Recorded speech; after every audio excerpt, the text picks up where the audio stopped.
معزز ویورز اور سامعین السلام علیکم. جیسا کہ آپ جانتے ہیں کہ ہم سفری دنیا کے ناول کا مطالعہ کر رہے ہیں، تو آئیے چلتے ہیں اسی ناول کے مطالعے کے پارٹ نمبر 11 کی جانب. تو پھر تمہیں وہاں جانے کی ضرورت نہیں. تم جب واپس پہنچو گے تو جولیا اپنے فلیٹ پر پہنچ چکی ہوگی. شاہ صاحب نے سرد لہجے میں جواب دیتے ہوئے کہا. تو آپ چاہتے ہیں کہ میں وہاں جاؤں، مگر کس مقصد کے لیے؟ میرا کام ان سفری دنیا کے لوگوں سے نپٹنا تو نہیں ہے. یہ تو آپ جیسے نیک اور بزرگ لوگوں کا کام ہے کہ آپ ان کے شہر سے دنیا کے لوگوں کو بچائیں. عمران نے منہ بناتے ہوئے کہا. تو شاہ صاحب نے بے اختیار مسکرا دیے. تمہاری بات درست ہے بیٹے، واقعی ہی یہ ہمارا کام ہے، لیکن اللہ تعالیٰ کی یہ مشیت نہیں ہے جیسے تم سوچ رہے ہو. یہ دنیا آزمائش و امتحان کی دنیا ہے. اگر تم اللہ تعالیٰ کو منظور ہوتا تو کیا وہ اس بات کا اختیار نہیں رکھتا کہ وہ تمام انسانوں کی اس فطرت پر ہی پیدا کر دیتا کہ انسان برائی ہی کر ہی نہیں سکتا اور صرف نیکی کرتا رہتا، اور اسے رسول اور نبی بھیجنے کی ضرورت نہ رہتی، پھر کسی جزا اور سزا کا فیصلہ ہی نہ رہتا. لیکن اللہ تعالیٰ کو یہ منظور نہیں ہے کہ اس کا فیصلہ حرف آخر ہے. اس کو یہ منظور ہے کہ وہ انسانوں کو عقل، سمجھ اور وجدان عطا کر دیتا ہے اور ان کے سامنے نیکی اور بدی دونوں کے راستے کھول دیتا ہے. انہیں بتا دیا جاتا ہے کہ ان راستوں پر چلنے کے بعد تمہیں کیا ملے گا. اس کے بعد انسان کی مرضی ہے کہ وہ جس راستے پر چاہے چلتا رہے. البتہ اس کے باوجود اللہ تعالیٰ اپنے بندوں پر انتہائی رحیم و کریم ہے، اور اس نے خود فرمایا ہے کہ اس نے اپنے آپ پر رحمت کو لازم کر لیا ہے. اس لیے وہ انسانوں کو بہکانے والی قوتوں کے مقابل روحانی اور نیکی کی قوتوں کو اتنی توفیق اور طاقت دے دیتا ہے کہ وہ انسانوں کو حد الوسع بھٹکنے سے بچائے. لیکن یہ کام اس انداز میں ہوتا ہے کہ نظام کائنات پر اس کا اثر نہ پڑے. یہی وجہ ہے کہ شیطانی قوتیں اپنا کام کرتی رہتی ہیں اور ان کے مقابل نیکی کی قوتیں بھی اپنا کام کرتی رہتی ہیں. اور یہی وجہ ہے کہ نیکی کی قوتوں کو کی ایک حد مقرر ہے، وہ اس حد کو پار نہیں کر سکتی. اس لیے ہمارے چاہنے کے باوجود ہمیں اپنی حد میں رہنا پڑتا ہے. شاہ صاحب نے کسی عالم کی طرح بات کرتے ہوئے کہا، اور عمران کو یوں محسوس ہوا جیسے وہ کسی دیہاتی بوڑھے کے سامنے نہیں بلکہ کسی بہت بڑے عالم کے سامنے بیٹھا ہوا ہے جو اس طرح پیچیدہ گھٹیاں سلجھاتا جا رہا ہے جیسے یہ سب کچھ اس کے لیے عام سی باتیں ہوں. آپ کی بات درست ہے شاہ صاحب، اور آپ نے جس خوبصورت انداز میں مجھے سمجھایا ہے، میں اس کے لیے تہہ دل سے آپ کا مشکور ہوں. اور اب مجھے احساس ہو رہا ہے کہ اللہ تعالیٰ نے واقعی ہی مجھ پر خاص کرم کر رکھا ہے کہ آپ جیسی شخصیت سے میرا تعارف کرایا ہے. آپ واقعی ہی عالم با عمل ہیں. لیکن اب آپ خود فرمائیں کہ مجھے کیا کرنا چاہیے. میں اسی طرح کرنے کو تیار ہوں. عمران نے انتہائی مؤدبانہ لہجے میں کہا. میں کیا اور میری بساط کیا؟ باقی رہی بات کہ تمہیں کیا کرنا چاہیے، تو میں تمہیں یہ بتا دوں کہ جس کھیل کو تم معمولی حیثیت دے رہے ہو، یہ کھیل بہت بڑا ہے، بہت وسیع پیمانے پر کھیلا جا رہا ہے. کافرستان کے حکام اس بار ان سفری علوم کی مدد سے پاکیزہ کو مکمل طور پر تباہ و برباد کرنے اور یہاں کے عوام کو ہمیشہ کے لیے غلام بنانے کا شیطانی منصوبہ بنا چکے ہیں، اور اس کے لیے انہوں نے اس سمامی زپالہ کی امداد حاصل کی ہے. یہ زپالہ کی بدقسمتی اور تمہاری اور پاکیزہ کی خوش قسمتی ہے کہ اسے تمہاری حیثیت کا قطعی علم نہ تھا. وہ تمہیں ایک آدمی سمجھتا رہا، اور اس نے تم پر وار یہ سمجھ کر کیا کہ تم ایک عام آدمی ہو، جبکہ تم اس ملک کے کروڑوں بے گناہ افراد کے تحفظ کی ڈیوٹی سر انجام دے رہے ہو. اس لیے تم پر وار دراصل پاکیزہ کی سلامتی اور اس کے کروڑوں معصوم اور سیدھے سادے عوام پر وار تھا. اور چونکہ یہ وار شیطانی دنیا کی طرف سے کیا گیا تھا، اس لیے نیکی کی قوتیں تمہاری حفاظت کے لیے حرکت میں آ گئیں، کیونکہ تمہاری طرح وہ بھی اپنی ڈیوٹی سر انجام دے رہی تھی. لیکن اب زپالہ کو احساس ہو گیا ہے کہ تم کیا اہمیت رکھتے ہو، اس لیے اس بار اس نے تم پر انتہائی خوفناک وار کرنے کی منصوبہ بندی کی ہے. اس نے تمہاری ساتھی لڑکی جولیا کو صرف تمہاری کمزوری سمجھ کر اغوا کرایا ہے، اور یہ حقیقت ہے چاہے تم کچھ بھی کہو. بہرحال جولیا کسی حد تک تمہاری کمزوری ضرور ہے، اور جولیا کے ذریعے وہ لوگ تمہیں اپنے دام میں آسانی سے پھنسا سکتے ہیں، اور یہی ان کا منصوبہ تھا. اور میں تمہیں بتاتا ہوں کہ تمہارے ساتھ کیا ہونا تھا. جیسے ہی تم اپنے ساتھیوں سمیت بارخائی کے پاس پہنچتے، اس کی طاقتیں ایسے حالات پیدا کر دیتی کہ تمہیں جولیا کی زندگی بچانے کے لیے حرام چیز کا استعمال کرنا پڑتا، اور بس وہیں سے تمہاری ذلت اور رسوائی کا سلسلہ شروع ہو جاتا اور تم تیزی سے اس دلدل میں دھنسے چلے جاتے. لیکن میں تمہاری اس کمزوری کو اس زپالہ کے مقابلے میں تم پر حاوی نہیں ہونے دیتا. اس لیے جولیا خود بخود واپس آ جائے گی، لیکن تمہیں پاکیزہ کی سلامتی اور تحفظ کے لیے اس شیطان زپالہ کا خاتمہ کرنا ہے، اور یہ اب تمہاری ڈیوٹی ہے. شاہ صاحب نے کہا ٹھیک ہے میں تیار ہوں۔ عمران نے فوراً ہی بغیر کسی جھجک کے کہا تمہارا کیا خیال ہے کہ اس سپالہ کا خاتمہ کیسے ہو سکے گا؟ شاہ صاحب نے کہا مجھے تو معلوم نہیں ہے کیونکہ نہ میں اس سپالہ کے بارے میں جانتا ہوں اور نہ مجھے اس کی شیطانی طاقتوں کے بارے میں کچھ علم ہے۔ عمران نے کہا ہاں تم واقعی کچھ نہیں جانتے اور تمہیں کچھ جاننے کی بھی ضرورت نہیں ہے، تمہیں صرف اتنا معلوم ہونا چاہیے کہ سپالہ جو کچھ بھی ہے بہرحال انسان ہے اور شیطانی طاقتیں اس کے ہتھیار میں ہیں جنہیں وہ استعمال کرتا ہے۔ اگر ان ہتھیاروں کو کم کر دیا جائے یا اسے علیحدہ کر دیا جائے یا پھر اس کا خاتمہ آسانی سے کیا جا سکتا ہے، صرف ایک گولی اس کا خاتمہ کر دے گی، لیکن مسئلہ صرف اتنا ہے کہ اس کے ہتھیاروں کو اس سے علیحدہ کیسے کیا جائے۔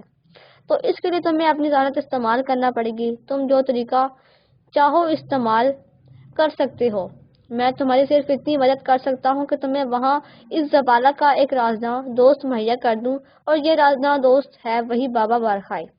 میں نے ان حالات کے پیش نظر اللہ تعالیٰ سے انتہائی عاجزانہ دعا کی اور اللہ تعالیٰ نے اپنی رحمت سے مجھ جیسے عاجز بندے کی دعا کو شرف قبولیت بخش دیا اور اللہ تعالیٰ نے اس پر کرم کر دیا اور اسے توبہ کی توفیق بخش دی ہے۔ تم اسے تلاش کر لینا اور اس کی طرح سے قطعی فکر مند نہ ہونا، وہ وہاں تمہارا دوست راست بن کر رہے گا، لیکن اس کے پاس اتنی صلاحیتیں نہیں ہیں کہ وہ اس زبالہ کا خاتمہ کر سکے۔ یہ کام تم نے کرنا ہے، اور یہ بھی بتا دوں کہ تمہیں اپنے ساتھ زیادہ آدمی لے جانے کی ضرورت نہیں ہے، تم اپنے ساتھ اپنے ساتھیوں میں سے جوزف، جمانہ اور صالح کو لے جانا، البتہ انہیں سب کچھ تفصیل سے سمجھا دینا۔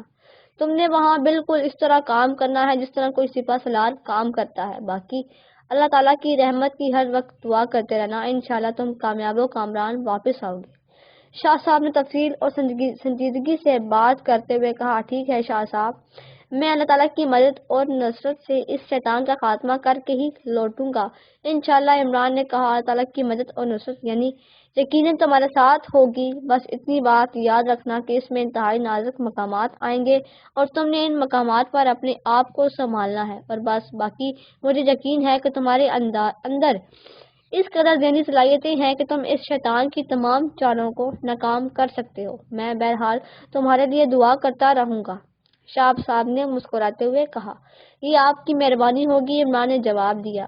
تمہیں یہ بتانے کی ضرورت نہیں کہ پاکیزگی شیطانی حربوں کے خلاف سب سے بڑا ہتھیار ہے، شاہ صاحب نے مسکراتے ہوئے کہا۔ انشاءاللہ شاہ صاحب، میں اپنی طرف سے تو ہر ممکن کوشش کروں گا، باقی آپ بھی دعا کرتے رہیں، عمران نے کہا۔ اب جاؤ، اللہ تعالیٰ تمہاری مدد کرے گا، شاہ صاحب نے کہا تو عمران اٹھا اور سلام کر کے دروازے کی طرف مڑ گیا۔ اپنے ڈرائیور کو میرے پاس بھیج دینا، وہ بیچارہ باہر کھڑا انتظار کر رہا ہے، شاہ صاحب نے کہا، اور عمران نے اس بات میں سر ہلا دیا۔ بارخائی اپنے کمرے میں بستر پر لیٹا ہوا تھا کہ اچانک کمرے کا دروازہ کھلا اور ایک نوجوان لڑکی اندر داخل ہوئی۔ شری مہاراج کا قاصد آیا ہے جناب، لڑکی نے کہا تو بارخائی بے اختیار اٹھ کر بیٹھ گیا۔ قاصد وہ؟ او اچھا، اسے بٹھاؤ، میں آ رہا ہوں، بارخائی نے بوکھلائے ہوئے لہجے میں کہا اور لڑکی سر ہلاتی ہوئی واپس چلی آئی۔ بارخائی نے جلدی سے ایک طرف کھوٹے پر لٹکی ہوئی اپنی عبا اتار کر پہنی، سر پر ٹوپی رکھی اور پھر تیزی سے قدم اٹھاتا دروازے کی طرف بڑھ گیا۔ چند لمحوں بعد وہ اس کمرے میں داخل ہو رہا تھا جس میں وہ باہر سے آنے والوں سے ملاقات کرتا تھا۔ کمرے میں ایک سیاہ فام لمبے قد کا آدمی بیٹھا ہوا تھا اور بارخائی اسے دیکھ کر بے اختیار چونک پڑا کیونکہ وہ اسے اچھی طرح پہچانتا تھا۔ یہ انسانی روپ میں ایک کالی طاقت تھی جس کا نام پوچاری تھا۔ پوچاری، تم کیسے آنا ہو؟ بارخائی نے ہونٹ چباتے ہوئے کہا۔ تم انتہائی نکمے اور احمق آدمی ہو بارخائی، کہاں ہے وہ لڑکی جولیا؟ پوچاری نے انتہائی کڑک اور سخت لہجے میں کہا۔ بارخائی بے اختیار اچھل پڑا۔ لڑکی جولیا اپنے کمرے میں ہوگی، بارخائی نے کہا۔ لو چلو میرے ساتھ اس کمرے میں اور دکھاؤ مجھے، پوچاری نے کہا تو بارخائی نے اس بات میں سر ہلا دیا اور پھر وہ پوچاری کو ساتھ لے کر اس کمرے سے نکلا اور ایک راہداری سے گزرتا ہوا ایک دروازے کی طرف بڑھ گیا۔ دروازہ بند تھا۔ بارخائی نے دروازہ کھولا اور اندر داخل ہوا تو بے اختیار اچھل پڑا کیونکہ کمرہ خالی تھا، جولیا اندر موجود نہیں تھی۔ بولو کہاں ہے وہ؟ پوچاری نے انتہائی کڑک لہجے میں کہا۔ میں نے تو اسے یہاں بند کر دیا تھا، اس کمرے کے گرد ترشول کا حصار کھینچ لیا تھا اور کمرے سے میری مرضی کے بغیر نہ نکل سکے۔ پھر وہ کہاں گئی؟ بارکھائی نے انتہائی گھبرائے ہوئے لہجے میں کہا۔ ترشول کا حصار تو ویسے ہی موجود ہے لیکن وہ لڑکی غائب ہے، پجاری نے کہا۔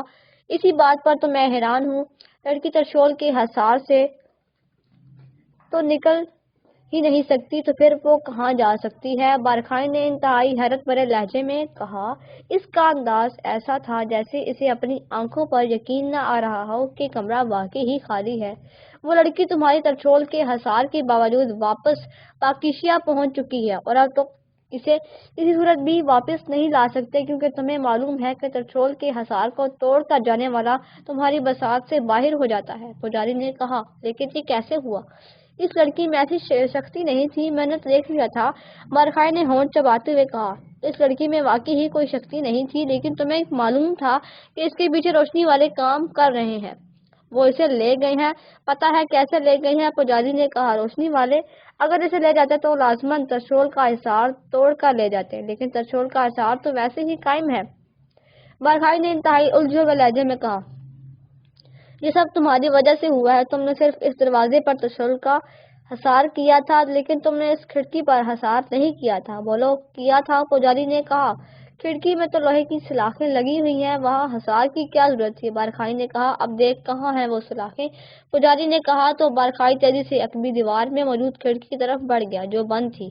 اس نے اس کے پٹ کھولے اور دوسرے لمحے وہ جھٹکا کر اس طرح اچھل پڑا جیسے اسے لاکھوں وولٹیج کا الیکٹرک کرنٹ لگ گیا ہو، کیونکہ کھڑکی میں واقعی ہی لوہے کی ایک سلاخ موجود نہ تھی۔ یہ کیسے ہو گیا؟ یہ سب کچھ کس طرح ہو گیا؟ بارکھائی نے حیرت سے چیختے ہوئے کہا۔ سنو بارکھائی، گرو مہاراج نے حکم دیا ہے کہ بارکھائی کی تمام طاقتیں واپس لے لی جائیں اور اسے سزا کے طور پر 6 ماہ کے لیے ناسائی کے کنویں میں بند کر دیا جائے، اور تم جانتے ہو کہ گرو مہاراج کے حکم کی تعمیل ہم سب پر فرض ہے۔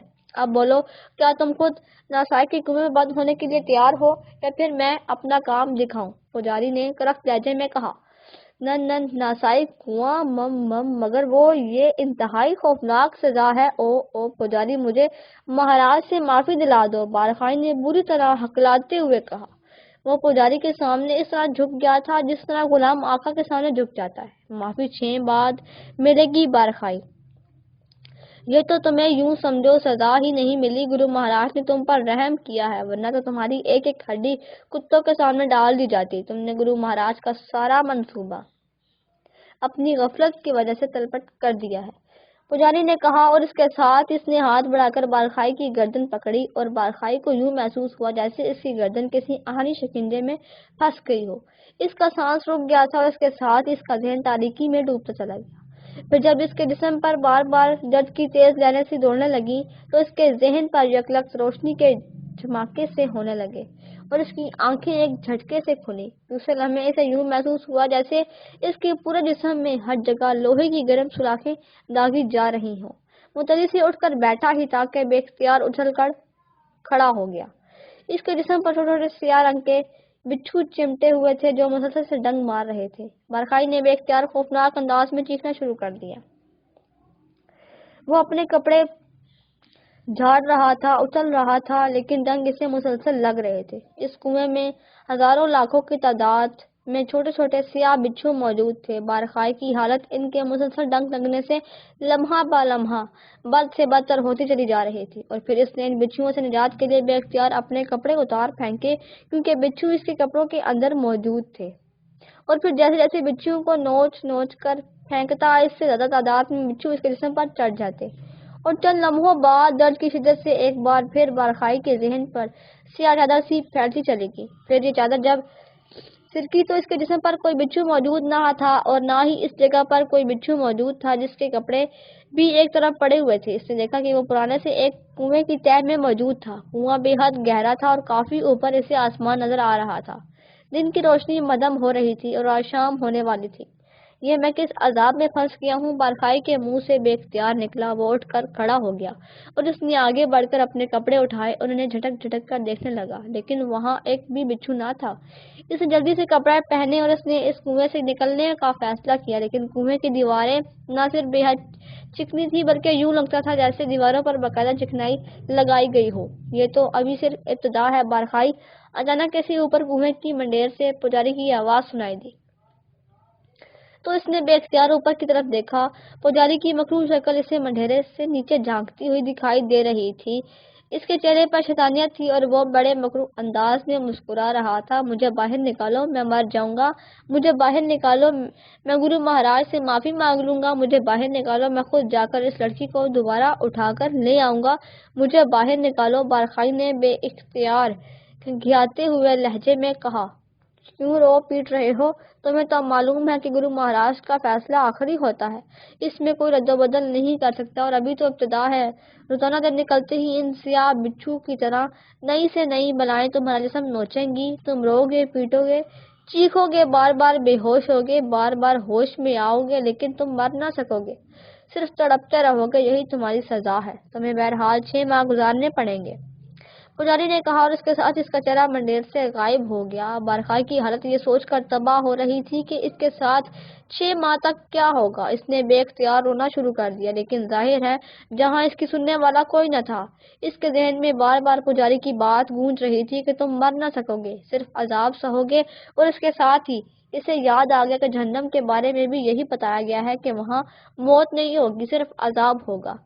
اور اب بارخائی کو احساس ہو رہا تھا کہ جہنم کس قدر خوفناک جگہ ہوگی، اور پھر یہاں تو سزا کی بہرحال حد مقرر ہے، 6 ماہ، لیکن وہاں تو عذاب کی کوئی حد نہیں ہے، لامحدود عذاب، اور کوئی بھی کسی کو اس عذاب سے نہیں بچا سکے گا، کیونکہ وہ اللہ تعالیٰ کی طرف سے ہوگا۔ اور یہ بات ذہن میں آتے ہی بارخائی کا پورا جسم بے اختیار پسینے میں شرابور ہو گیا۔ میں کتنا بدقسمت ہوں کہ مجھے روشنی ملی، لیکن میں نے اپنے لیے خود تاریکی کو منتخب کر لیا، صرف چند روز دنیاوی عیش کے لیے، اب کہاں گی وہ عیش؟ او میں کتنا بدقسمت ہوں، بیچاری نے بڑبڑاتے ہوئے کہا، اور ساتھ ساتھ وہ رو بھی رہا تھا۔ میں توبہ کرتا ہوں، اے اللہ، میں توبہ کرتا ہوں، میری توبہ قبول کرنے والا ہے، تو گناہ گاروں کو معاف کرنے والا ہے، میں توبہ کرتا ہوں۔ یک لخت بارخائی نے چیخ چیخ کر کہنا شروع کر دیا، اور اس کے ساتھ ہی وہ سجدے میں گر گیا۔ میں اعتراف کرتا ہوں، میں غلطی پر تھا، میری عقل پر پردے پڑ گئے تھے، میں توبہ کرتا ہوں۔ بارخائی نے سجدے میں پڑے مسلسل چیخنا شروع کر دیا۔ اسے محسوس ہو رہا تھا جیسے اس کا پورا جسم، ذہن اور قلب سیاہی میں لتھڑا ہوا ہو۔ اسے اب ساری دنیاوی عیش پیچ نظر آ رہے تھے۔ اسے اپنے آپ سے کراہت آنے لگ گئی۔ اسے یوں محسوس ہونے لگ گیا جیسے اس کا لباس گندگی اور غلازت سے لتھڑا ہوا ہے، اس کا پورا جسم غلازت کا ڈھیر ہو جس پر مسلسل مکھیاں بن بنا رہی ہوں۔ اور یہ احساس ہوتے ہی اس نے اور زیادہ چیخ چیخ کر توبہ کرنی شروع کر دی اور رونا شروع کر دیا۔ اور پھر اسے یکلخت محسوس ہوا جیسے اس کے جسم پر پانی کی تیز پھواریں پڑ رہی ہو، اور وہ ان پھواروں میں پھیلتا بھیگتا چلا جا رہا ہو۔ لیکن اس کے ساتھ ساتھ اسے یہ بھی محسوس ہو رہا تھا کہ اس کے جسم پر بھڑکتی ہوئی آگ بھی ٹھنڈی پڑتی جا رہی ہے، اور اس پانی کی پھوار کی وجہ سے اسے یوں محسوس ہو رہا تھا جیسے اس کے جسم، اس کے دل اور اس کے ذہن پر چھائی ہوئی سیاہی بھی ساتھ ساتھ صاف ہوتی جا رہی ہو۔ لیکن وہ مسلسل توبہ کرتا رہا، چیختا رہا، اور پھر یک لخت اسے یوں محسوس ہوا جیسے اس کے سر پر کسی نے بڑے شفقت بھرے انداز میں ہاتھ رکھ دیا ہو۔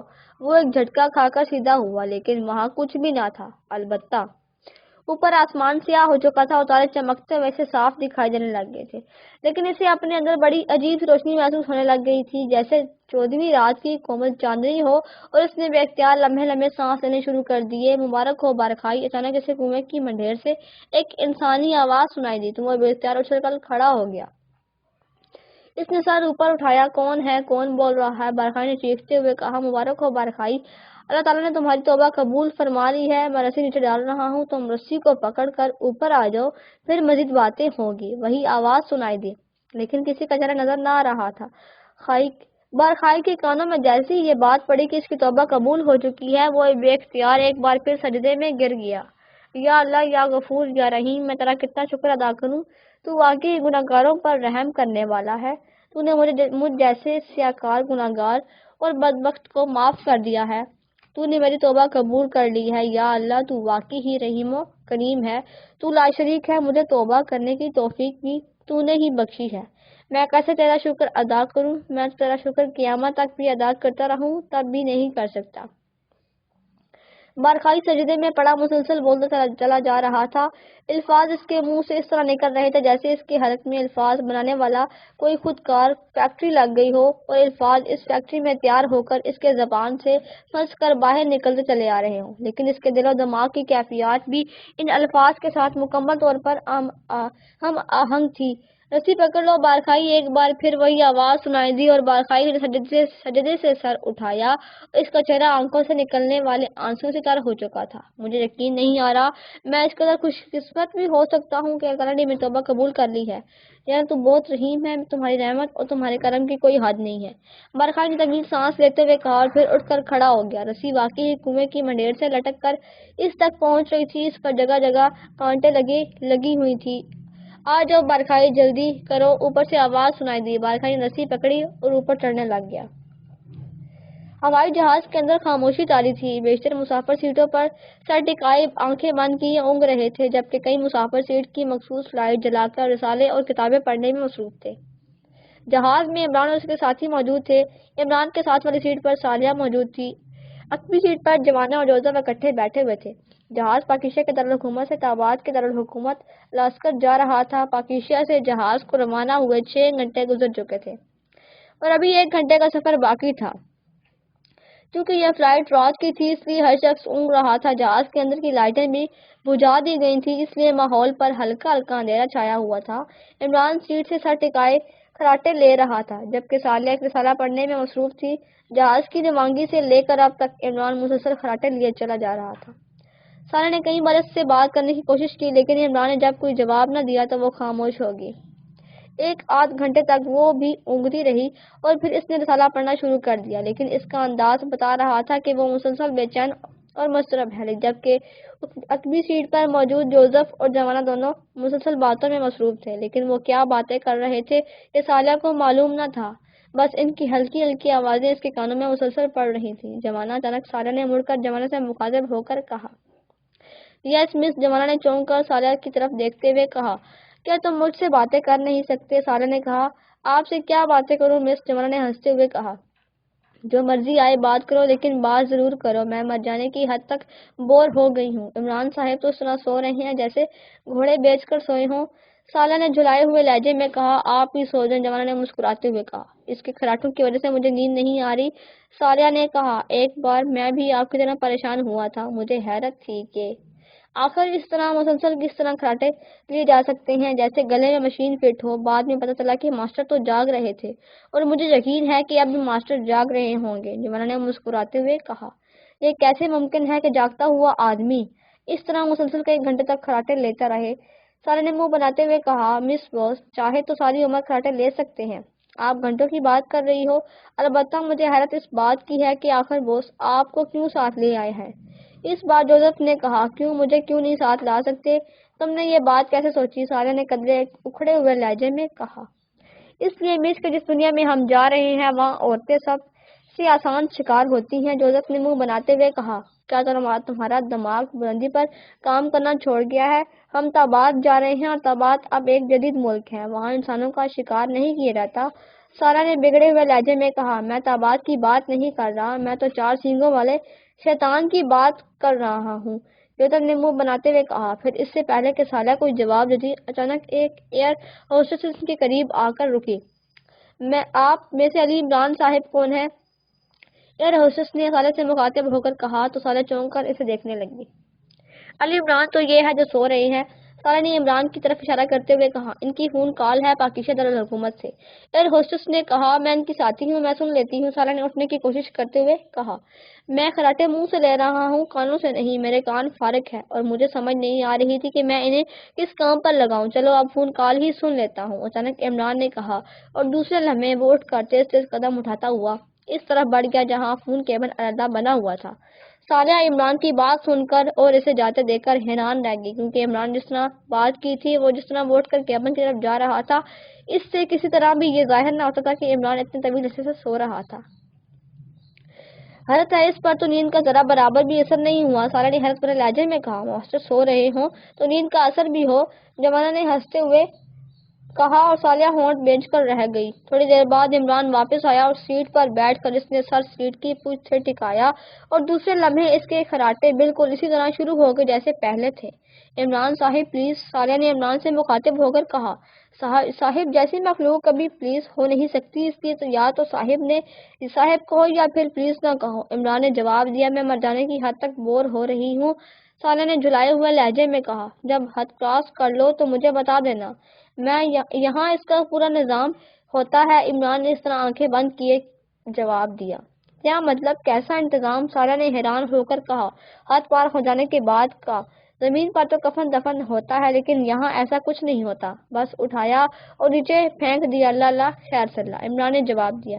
تو آپ یہی چاہتے ہیں کہ کیا آپ یہی بات جولیا سے کہہ سکتے ہیں، ثالیہ نے رخت مسکراتے ہوئے کہا۔ اسے شاید محسوس ہو گیا تھا کہ عمران سے اس کے انداز میں ہی بات کی جائے تو بات بن سکتی ہے، ورنہ تو الٹا دل ہی جلایا جا سکتا ہے۔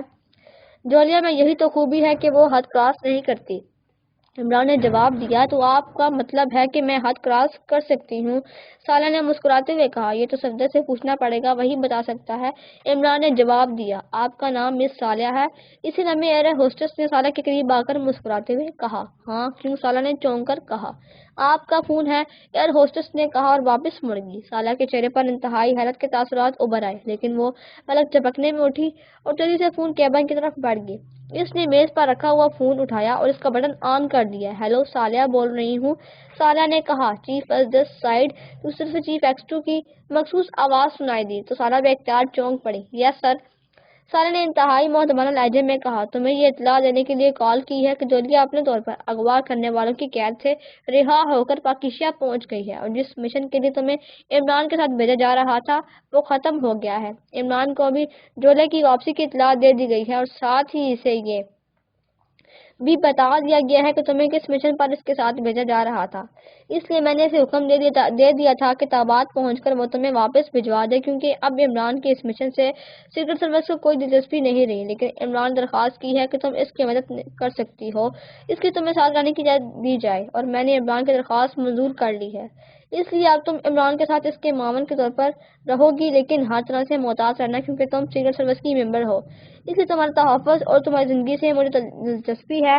عمران اور اس کے دوسرے ساتھی سیکرٹ سروس کے ممبرز نہیں ہیں، ان کی موت اور زندگی سے مجھے کوئی دلچسپی نہیں ہے، خدا حافظ، دوسری طرف سے کہا گیا اور اس کے ساتھ ہی رابطہ ختم ہو گیا تو ثالیہ نے ایک طویل سانس لیا اور فون آف کر کے وہ کرسی سے اٹھی اور کیبن سے باہر آ گئی۔ آپ شاید اس مشن پر آئے ہیں کہ آپ کتنے طویل وقت تک خراٹے لے سکتے ہیں، ثالیہ نے واپس آ کر اپنی سیٹ پر بیٹھتے ہوئے کہا، کیونکہ عمران اسی طرح آنکھیں بند کیے خراٹے لے رہا تھا۔ خدا تمہارا بھلا کرے، اب تم خود ہی بتاؤ، اور تو مجھ میں کوئی ایسی صلاحیت نہیں ہے کہ جس کی وجہ سے میرا نام ورلڈ ریکارڈ بک میں شامل ہو سکے، بس ایک یہی خراٹے ہی کام آ سکتے ہیں، عمران نے اسی طرح آنکھیں بند کیے جواب دیا اور بات ختم کرتے ہی اس نے دوبارہ خراٹے لینے شروع کر دیے۔ چیف کا فون تھا، ثالیہ نے کہا۔ مجھے معلوم ہے، اس نے میری درخواست منظور کر لی ہے، عمران نے جواب دیا، لیکن ان معاملات میں آپ کی مدد آخر کس طرح کی کر سکتی ہوں، مجھے تو سمجھ میں کچھ نہیں آ رہا، ثالیہ نے کہا۔ تابات پہنچ کر تفصیل سے بات ہوگی، فی الحال خراٹے لینے کا ورلڈ ریکارڈ بنانے دو، عمران نے جواب دیا اور ثالیہ مسکرا کر خاموش ہو گئی۔ اور پھر جب جہاز لاسکر پہنچ گیا تو جہاز کے لینڈ ہونے کے اعلانات شروع ہو گئے اور جہاز کی اندرونی لائٹیں جل اٹھی اور سوئے ہوئے اور اگتے ہوئے مسافر بے اختیار جاگ پڑے اور ان سب نے بیلٹیں باندھنا شروع کر دی۔ تھوڑی دیر بعد جہاز ایئرپورٹ پر لینڈ کر گیا۔ عمران اور اس کے ساتھیوں نے جہاز سے اتر کر ضروری کاغذات چیک کرائے اور پھر وہ ایئرپورٹ سے باہر آ گئے۔ تھوڑی دیر بعد وہ دو ٹیکسیوں میں بیٹھ کر لاسکر کے سب سے بڑے ہوٹل کرتوک پہنچ گئے۔ یہاں ان کے کمرے پہلے سے بک تھے، یقیناً عمران نے پاکیزہ سے ہی فون کر کے کمرے بک کرا لیے تھے۔ صبح ہونے والی تھی اس لیے اب سونے کا کوئی جواز نہ تھا۔ غسل وغیرہ کر کے لباس تبدیل کر لو، ناشتے کے بعد ہم نے چانگ زمانہ ہو جانا ہے، عمران نے کہا اور اپنے کمرے کی طرف بڑھ گیا۔ اور پھر تھوڑی دیر بعد باقی سب ساتھی بھی عمران کے کمرے میں پہنچ گئے۔ وہ سب غسل کرنے اور لباس تبدیل کرنے کی وجہ سے تازہ دم نظر آ رہے تھے۔ عمران نے سب کے لیے وہی کمرے میں ہی ناشتہ منگوا لیا تھا۔ تھوڑی دیر بعد ناشتہ سرو ہو گیا اور سب ناشتہ کرنے میں مصروف ہو گیا۔ ناشتہ ختم کر کے انہوں نے چائے پی اور پھر اس سے پہلے کہ چائے ختم ہوتی اچانک ساتھ پڑے ہوئے فون کی گھنٹی بج اٹھی تو عمران نے ہاتھ بڑھا کر ریسیور اٹھا لیا۔ یس، عمران نے کہا۔